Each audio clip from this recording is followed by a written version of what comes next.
Hello at Home Yalk and welcome to our self-publishing workshop. I'm Rachel Churcher. I write near future dystopian YA. I'm joined by Josie Jaffrey, who writes fantasy and paranormal romance, and A.B. Warren, who writes dystopia as A.E. Warren. And today we're going to ask and try to answer the three big questions that we all had when we were starting out in self-publishing. So over to Amy. Well, my first big question that I had when I was about to begin self-publishing is I really wanted to find someone who could tell me whether people actually make a career out of self-publishing. So this is a really interesting question. And I think the answer is yes, there are people who make a career out of it, but it takes a lot of time and a lot of work. And if that's what you want to do, then it's completely possible, but you have to learn the tricks. In order to make it into a career, you need to write to market. You need to figure out what sells in your genre, and you need to get good at writing that and good at promoting that.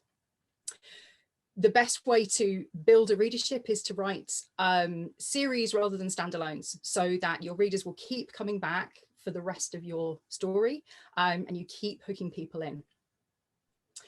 And you need to learn how to promote and advertise your book. So the thing with Amazon, think of it as a bookshop. It's the world's hugest bookshop. It's absolutely enormous, like a vast, vast warehouse. And your book sort of pops into existence. You load it up onto Amazon, and it's going to be somewhere right down the back, bottom of a pile, underneath a load of other books that look kind of similar. And if you don't promote and advertise it, nobody's going to know where to find it. And you need to learn how to do that, and it takes a lot of time, but that's how you get your book out from under that pile and put it on the equivalent of the Waterstones table up front and get people to know where you are. So I personally treat self-publishing as a full-time job, and I'm treating my writing and my publishing as a startup business. So, there's no money coming in to start with, but you're learning how it all works. You're learning how to put your books out there. You're learning to write and to advertise. If you can learn to write to market, if you can publish several books a year, and if you can advertise, the current thinking is that you need about 20 books out there to start earning a living. And that's your kind of successful self-publishing business. And that's what I'm aiming for, but I know it's not what everyone else is aiming for. Yeah, I mean, my approach is a bit different. So when I first started out doing this, I self-published my first book because I didn't get an agent for it. And I thought, well, I'll just self-publish it because it matters to me that people read it. And that was the thing I really cared about. I think the most important thing to ask yourself is what you want to get out of it. Do you want to find readership who would appreciate your books? Do you want to just reach people and try and connect with people in the way that stories do help us connect with people? Do you want your voice to be heard? Or do you want the validation of having success, which is such a difficult thing to achieve in what we do, particularly in self-publishing? Because as Rachel says, if you want to be a successful, i.e. profitable self-publisher, the amount of effort that you have to put into it in terms of money, in terms of advertising time, the amount that you have to learn is huge. When I first started doing this, I self-published my first book at the beginning of 2015. I was very much in the same sort of mindset as Rachel is now, this sort of, I'm going to do it, I'm going to do it all properly. And I read all of the books and I put a lot of time and effort into it. I still didn't do brilliantly. I think I'm doing better now that I've backed off than I was back then. And part of that may be that I simply have more books out there, and the more books you have out there, the easier it is to get sales. But it becomes exhausting. If you want to make a business of self-publishing, you really have to gear absolutely everything towards it. And be prepared to have many side hustles. The people that I know who are doing this successfully, who are living off their writing and aren't having to have other bits and pieces going on, are also ghostwriting. They're doing rapid release. They're writing a book a month, which unfortunately is kind of how the most successful people do it. And a book a month is an awful lot. So, it's demanding, but I don't think that you should let that put you off if you have the kind of goals that I have. You know, there's something for everyone in self-publishing. Okay, so from that, I've learned that I can't just upload my book and watch it fly off into Amazon. It will sell loads. Actually, there's quite a lot of work behind it as well. Thank you, Amy. So my question when I set out was very simple, and it was literally, how much will it cost for me to publish my first book? Okay, I'll go first on this one. I think that publishing your own book can cost as much or as little as you want it to. Technically, you can publish a book on Amazon completely for free. So you can upload it to KDP, and you can get an Amazon ISBN, and they're free as well, so you can use those. And your book is for sale. People can buy it if they want to. The question is, would they actually find it, as we've been saying beforehand, because there are millions of books on Amazon and there's more coming every single day. So you can spend absolutely nothing on self-publishing, but I think most people spend a little bit of money getting a cover, maybe getting an editor. You can get formatting done for you as well. When I did it myself, I think the most money I spent was on editing. So that was my biggest expense. I made a few silly mistakes with what I was spending money on. Perhaps I spent too much money getting my cover done. I think now I'd be more confident having a go at it myself. And I think that the more books you release, the more you realize that actually you can do quite a lot of it yourself. The formatting, for example, I know a lot of self-published writers do their formatting themselves now. It can be a grind though. If you do it on Microsoft Word, I've heard tales of 2-3 days, solid 12 hours each day trying to sort it out. So it really depends on, firstly, how much time you've got, how much you want to actually do it yourself, and how important the look of the book is, I suppose, to you. If you put a lot of weight on the cover or something, you might want to get someone to do the cover for you. So really, the answer is, how long is a piece of string? It can cost absolutely nothing. And then I've heard rumors of some self-published authors piling 50 grand into it, into advertising, getting PR companies, things like that. So it really is, it's up to you on how much you want to spend on it. I absolutely agree with that. I'd also say that, you know, you can take each book as a learning experience. So when I did my first book, I bashed up a cover myself, which was rubbish.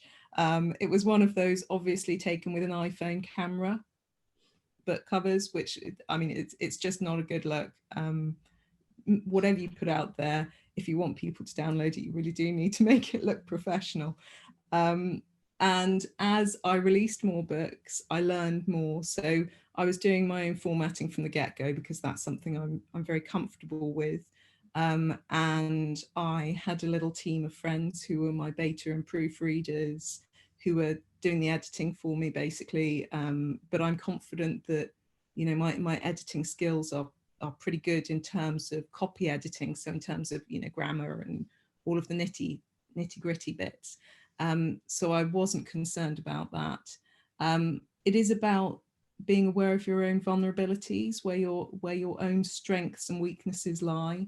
So if you're an artistic person, absolutely have a go at your own cover, if you've got the tech to do it and make it look professional. If you're someone who's very good at grammar, then, you know, you can probably do most of your own copy editing, but you should always have someone to look over it. And developmental editing, you know, you always need someone, a beta reader, someone to give your story a once over and tell you whether it works, because it's very difficult to be objective about your own story. And I just don't think it's really possible. I think you do need someone else's eyes and as many people as possible to give you second views on whether your story works on a fundamental level or not.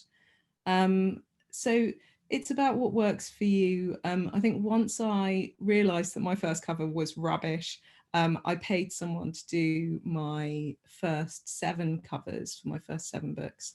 And I found an illustrator. I wanted illustrated covers rather than photo manipulated covers. So I found someone on hireanillustrator.com, and you can browse portfolios there and find someone who's got the style that you're looking for. For me, I really like to have control over my finished product, and the covers are, you know, obviously fantastically important, because lots of people buy books just based on the cover. You know, they won't even look at the blurb if the cover doesn't grab their attention. It's your biggest marketing tool, your cover. So I think it's where your time and effort or money should go. But then obviously you're not going to sell any more books if you haven't also concentrated on making the story itself interesting. And, you know, as Amy says, if you want to reach people to use these marketing tools that you've created, your cover, your blurb, then you've got to pay for the advertising on top of that. And advertising is a huge subject that, you know, you can do hours and hours and hours talking about. But I think all that really we've got time to say in this short workshop is that you should learn how to do it properly. Loads of resources out there, because if you don't know what you're doing when you go into advertising, you can spend a lot of money very, very quickly for very little return. And, you know, don't try and do it all at once. For your first book, do the bits that you're comfortable with, pay someone to do the rest. You can get it cheaply on, you know, lots of pre-made photo manipulated covers you can get for $100 or whatever. You can get editing services at a huge range of costs, but you get what you pay for when it comes to editing, I think. I've used Jericho Writers before for manuscript assessments and bits and pieces like that. I think they're very good for that. And, you know, if you feel like you want to try something next for your next book and add in an extra skill set, then do. But I wouldn't feel the pressure to be an expert at every single aspect of self-publishing when you do your first book, because it is something where the learning curve is extremely steep, and you do, to a certain extent, just have to pick it up as you go along and not try to do everything at once. It is worth being aware of a lot of scammers that are out there. There are lots of self-publishing services, some of which seem legitimate because they are on occasion associated with big 5 publishers, but they charge you, you know, £15,000 to do your self-publishing for you. And that's the kind of service you really have to be careful about, because you have to look and see what you're getting. There's a website called Writers Beware where you can go and look at all of the various services and see which ones are legitimate and which ones are not legitimate. And before you engage anyone who is suggesting that you should pay them to do the whole self-publishing process for you, I would strongly recommend that you look them up and do some very, very thorough research, because otherwise you could end up paying thousands and thousands of pounds for nothing. And, you know, for some people, they do just want to pay someone else to do self-publishing for them because it's hard. But I think I would recommend at least having a bash at it for yourself, because it's helpful to know what is involved. And once you know what the various steps are, you're in a better position to negotiate which services you need to pay for and which ones you really don't. My question that I had when I was going into self-publishing was, what are the best things about self-publishing? Why would I want to do it? So my favorite thing, like, firstly about self-publishing is that you actually get people to read your book. There's the author who wrote Still Alice, Lisa Genova, and she said no one's going to read your manuscript if it's just tucked away up in a drawer. And she actually self-published to begin with, and she basically makes a very good point that unless you get it out there and you have no other way other than self-publishing, perhaps you've tried the traditional publishing route, maybe you haven't, maybe you just don't know what you want to do with it, you might as well give it a go, because you then can find your readership, you can get feedback on what works, what doesn't work, you know, and you have people letting you know whether they like what you're producing. I found that invaluable. And the second thing I really liked about it is the people that you meet as well.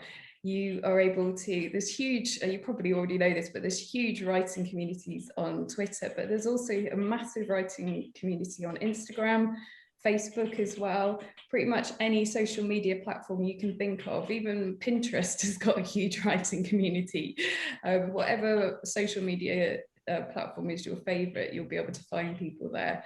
that you can, make friends with, swap tips, find your readership as well, maybe, and also find people who are willing to read your work and give you feedback on it. So that's another great thing about self-publishing. For me personally, I really thought that self-publishing, a lot came from it for me, because it gave me quite a few opportunities, not only because of the people that I met, it let me try out different styles of writing. And eventually I did actually get a traditional publishing deal. I got that through eventually getting an agent, and then eventually she got me a publishing deal. So that led from it as well. And if that manuscript was still in that drawer, none of that would have happened. So I'm in this because I'm not a team player when it comes to being creative. So self-publishing lets me tell the stories that I want to tell. It lets me write the books that I want to read. So I'm not trying to fit into what is currently, the hot genre. I'm not trying to shape my story to be the same as the last successful story. I can tell the story that's the story of my heart, and I can put it out there and I can reach readers with it. And if I want to read it, if that's the book I want to read, there will be people out there who also want to read it. It's just a case of finding them. And my previous experience, my sort of whole CV up to this point has accidentally given me most of the skills that I need. It was quite a scary moment when I sat down and sort of thought about what skills I've got and what skills I can use.